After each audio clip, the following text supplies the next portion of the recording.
Get ready for one of the most shocking relay races ever. In this video, we break down how the Bahamas stunned Jamaica in the U-17 4x400 meters final, analyzing every leg, key moments, and the tactics that changed the race completely.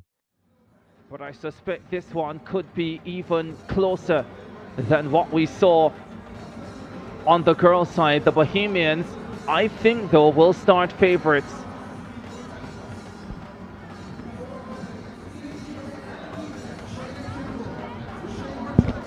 Boys under 17, 4x400 meter. Here are the Jamaicans.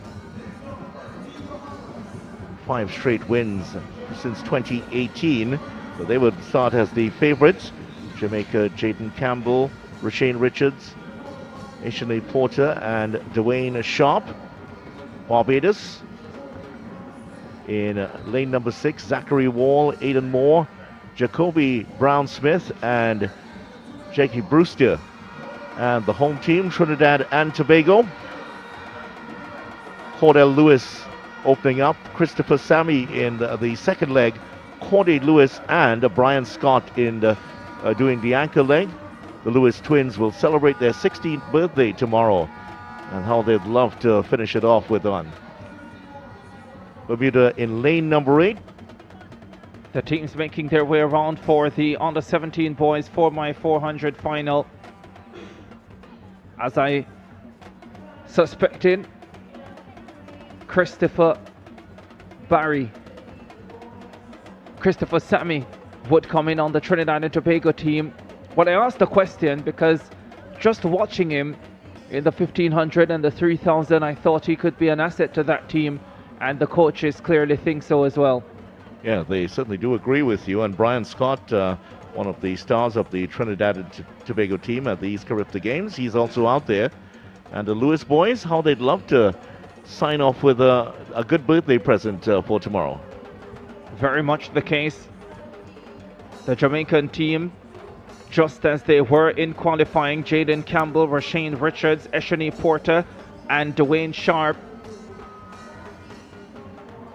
figured there wasn't anyone else in the Jamaican camp who could make their qualifying team better. I suspected though that they were only doing enough in qualifying and will go a lot faster tonight. But I make the Bahamians the favorite for this one with Jonathan Higgs. He was in the 400 hurdles final. Shakaria Wilson, the 400 hurdles and 110 hurdles winner. Jaira Woodside and Egan Neely. The only downside for this Bahamian team, if there is any, is that at least 3 of their athletes have run so much these championships. They have all essentially doubled, and a few of them involved in the 4x100 as well. 4x400 final for under 17 boys.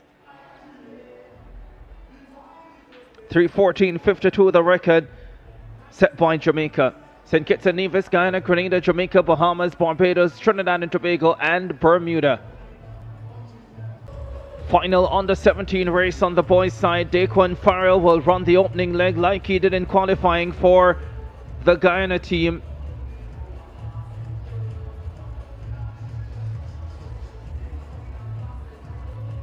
He's getting into the rhythm. There'll be a lot of dancing tonight, I can tell you. Can't wait for the closing ceremony. You will be up here with us, wouldn't you? What exactly are you asking me? I was wondering how closely you'd want to be involved in the closing ceremony.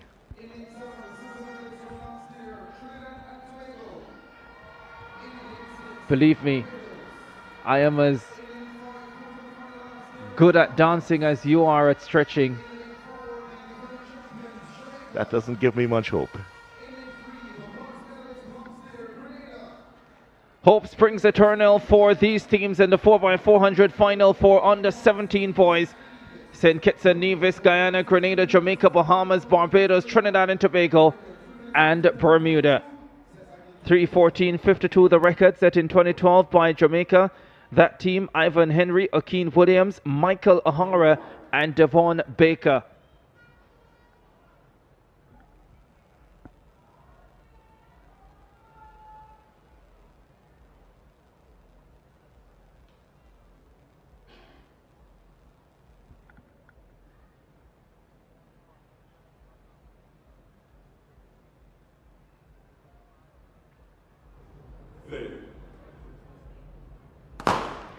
There are some big names on this opening leg.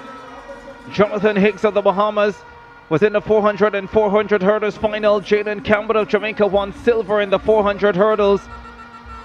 And the 400 bronze medalist Zachary Wall is running the opening leg for Barbados. He gave them a fantastic start in qualifying. Can he produce a repeat tonight in this final? Wall is going really well for Barbados out in lane number 6. He's already covered Cordell Lewis of Trinidad and Tobago on his outside. Zachary Wall pouring it on down the home stretch. Jamaica well back. Here's the first change. Oh, that's close. Jamaica, Bahamas, Barbados and Trinidad and Tobago. 4 of them across the track. Second leg. Rashane Richards goes to the front for Jamaica. For the Bahamians, Jakaria Wilson, the 400 hurdles and 110 hurdles champion. Now he goes after Richards, who was in the 400 flat final. The hurdler makes a move and Richards tries to respond and hold him off. Jamaica and Bahamas again. Remember, the Bahamians have Egan Neely on the anchor leg, so the Jamaicans must lead going into that leg. Here is the second change. It is the Bahamians in front, with Barbados still in third and Trinidad and Tobago in fourth position. What a race we have. The Bahamians have opened up a 5 or 6 meter lead. It's Josh Woodside. Jamaica with Eshani Porter. If the Bahamians lead going into the final leg, you can count the gold medal safe. And they have a 5 meter advantage. Porter is fighting back for the Jamaicans, but it's Bahamas' lead, and they're holding strong. Bahamas ahead of Jamaica with Egan Neely waiting on anchor, and he gets the baton. It is the 400 champion up against the 400 silver medalist.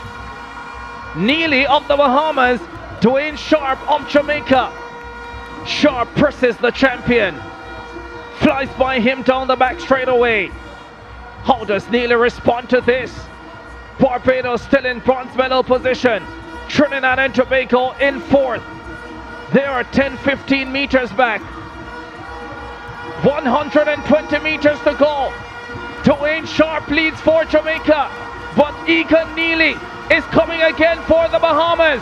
Sharp is holding strong on the inside. Egan Neely already has 3 gold medals, and he will make it 4. It's Bahamas' gold. 3:12.09 on the clock. That is a new CARIFTA Games record if it holds. Neely with a fabulous anchor leg. The Jamaican tested him, but the Bahamian team just too strong, and they have the record in the under-17 boys 4x4. Neely has just sealed his immortality in these games with his 4th gold medal. Look at that championship record for the Bahamas, 3 minutes 12.72. Really great effort on the anchor leg by the Jamaican Dwayne Sharp, but they have to settle for silver, 3:13.28. They go under the previous record as well. There are some days when you have to admit you have been beaten by a better team, and that was one of them. What a performance from Barbados, 3:15.95.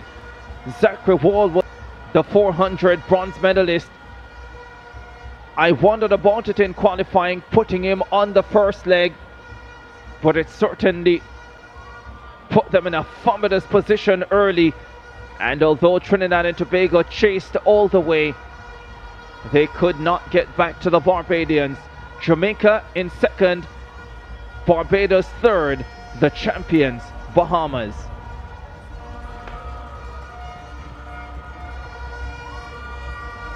This was the end of the first leg. Lewis receiving and heading out there. Trinidad and Tobago were in third place at that point. Barbados fought back, started to take the lead, and at the end of the second changeover, well, it was Bahamas that took over the lead, a slight lead from Jamaica, and Barbados started to open up a lead on Trinidad and Tobago. Third leg proved also to be pivotal. Bahamas still opening up the lead here, and you would have predicted, Ricardo, that they would have wanted Jamaica to have a lead going into that final leg. It didn't happen. They needed the lead going into the final leg because sharp behind Neely, Bahamas' favor. And Sharp laid down a marker early, went round Neely to take the lead. Smart relay running from Dwayne Sharp, going by Neely, trying to put him under some pressure. Makes no sense sitting behind him all the way. You won't outrun him down the stretch. Go ahead of him, see if he'll panic. But Neely is so good. No panic for him. He flies away to secure his fourth gold medal. 4x100 and 4x400 relay golds, and 200-400 gold medals as well. That finishing speed of Neely has been a feature of these games. Has he now sewn up this Austin Seeley Award with that win? 3 minutes 12.72 for the Bahamas. 3 minutes 13. The under-17 boys 4x400 meters relay at the 2025 CARIFTA Games was not just another final. It was a turning point. For decades, Jamaica has defined excellence at CARIFTA, dominating both the medal table and relay events with unmatched depth and consistency. But in Port of Spain, the script was flipped in dramatic fashion as the Bahamas delivered a performance that combined precision, aggression, and historic speed. From the opening leg, the race immediately revealed its intensity. Barbados set a blistering early pace through Zachary Wall, forcing the entire field into a high-tempo rhythm. Trinidad and Tobago positioned themselves well, maintaining contact with the leaders, while Jamaica, true to their traditional approach, avoided panic and stayed composed in the chasing pack. This was a calculated decision, reflecting Jamaica's usual reliance on building momentum across the middle stages rather than overcommitting early. However, the defining shift came on the second leg. This is where relay races are often stabilized or lost, and in this case, it became the decisive battlefield. Jamaica's Rashane Richards faced off directly against Bahamas' Jakaria Wilson, a hurdler with exceptional speed endurance. Wilson's ability to maintain velocity through the back straight while under pressure proved crucial. Instead of simply matching Jamaica, he disrupted their rhythm. The Bahamas gained a marginal lead, but more importantly, they seized psychological control of the race. From that moment onward, the dynamic changed completely. Jamaica, typically the team dictating terms, was now reacting. Their transitions remained technically sound, but they lacked the fluid dominance usually associated with their relay squads. The Bahamas, in contrast, executed near-perfect baton exchanges, maintaining speed through every zone. Their race was not built on one explosive leg, but on sustained pressure, each runner adding incremental advantage. By the third leg, the gap was no longer just symbolic. The Bahamas had begun to stretch the field, forcing Jamaica and Barbados into a desperate chase. This phase exposed a critical element of modern relay racing.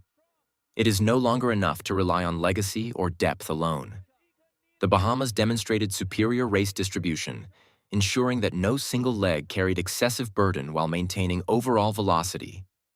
The anchor leg confirmed what had been building throughout the race. With the baton firmly in their grasp, the Bahamas closed with authority, showing no signs of tightening under pressure. Their finishing leg was controlled, efficient, and confident. hallmarks of a team fully aware they were executing something special. They crossed the line in 3:12.72, setting a new CARIFTA Games record and securing a historic victory over Jamaica and Barbados. What makes this performance particularly significant is not just the result, but how it was achieved. Jamaica did not collapse. They were outperformed. The Bahamas combined technical excellence with tactical intelligence, challenging the long-standing hierarchy of Caribbean sprinting. This race highlighted a broader shift. The gap between Jamaica and the rest is narrowing, and emerging nations are no longer intimidated by reputation. In essence, this was a race about control versus disruption. Jamaica relied on structure, consistency, and proven systems. The Bahamas brought aggression, precision, and belief. On this occasion, the latter proved superior. The result will resonate far beyond this single event, signaling that the future of Caribbean relays may be far more competitive and far less predictable than ever before.